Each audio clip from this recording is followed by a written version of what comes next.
Hiya! Sorry, it's a bit warm. No worries. So if you could just kick off with an intro to this amazing film, what can people expect when they watch it? It's a really fun ride through a girls' holiday in Malia, which looks at consent. And as a British millennial, lots of it very familiar to me. I don't think I've ever seen it on screen before. Where did you first get the idea, and why was it important for you to make this film? Yeah, I guess I've been on loads of these holidays, and I hadn't really thought about how much it had affected like my concept of sex and consent. And so, reminiscing on those ideas, I realised that we should make a film about it. And you've assembled such an incredible cast, and all these characters feel so lived in. How do you decide on them, in particular Mia? When I saw Mia's tape, the first thing I knew straight away that she was the one. You know, she's loud and bubbly and so charismatic, but with all this information going on behind our eyes, she's a superstar.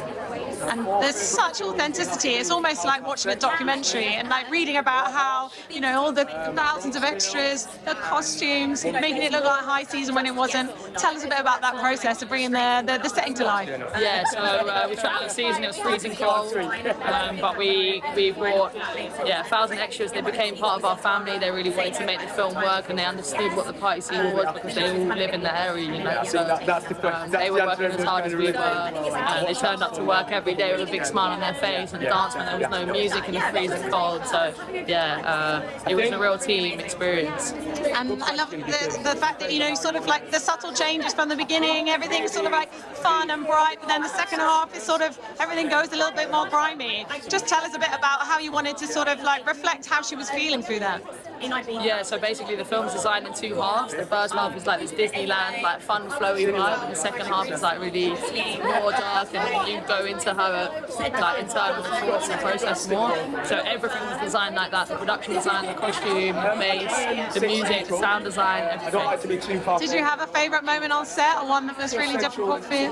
Yeah, so there was one night where there was historical floods. We were meant to shoot on the strip, and there was 100 extras coming, and everyone was like, I don't know if we can shoot. We decided to move the scene into a club, and because of this, like, everyone pulled in and made this really amazing environment and energy. And I was directing, but I was DJing. I was acting as the DJ in the film, and I was looking at the decks, but it was the monitor. And the producer's got this amazing video where she starts on me looking at the monitor, pretending to DJ, pans across the actors having the best time, to the extras having the best time, and then all the crew behind camera was also having the best time. And, you know, I think a crew that can pull through those dark moments and find the joy in it, that's something special. And I feel like the film really captures both the fun and the freedom of being on these holidays. It obviously opens up, you know, these important conversations about sexual consent and women's pleasure. So what do you hope people take away from watching it? Yeah, I hope people are kinder to each other, that they understand each other more. I think the point of the film was to not lock men out, but to open up the conversation and not judge anyone, but yeah, it'd be a part of a team, you know. Let's all talk about it together. I just thought you could say one word as well about Scrapper. I mean, seeing the response to that film must have been really, really amazing. Yeah, big up Scrapper. Charlotte Regan's the reason I'm standing here today. She's a total gem. She's one of my best friends, and I wouldn't have been able to make this film without her. It feels like it's a new sort of generation of British female filmmakers really tearing things up at the moment. Thank you. So basically, I woke up in the middle of the night one night, and there was all these boys on the strip outside my room going like, one kiss and text with their lights, and like some of them were throwing up, like it was chaos. And then the next morning I woke up and it was all on TikTok. The video of them doing it was on TikTok, like live outside my room. Yeah, basically it came from like a bunch of holidays that I did when I was a teenager, and it comes from like loads of different memories, like culmination of holidays.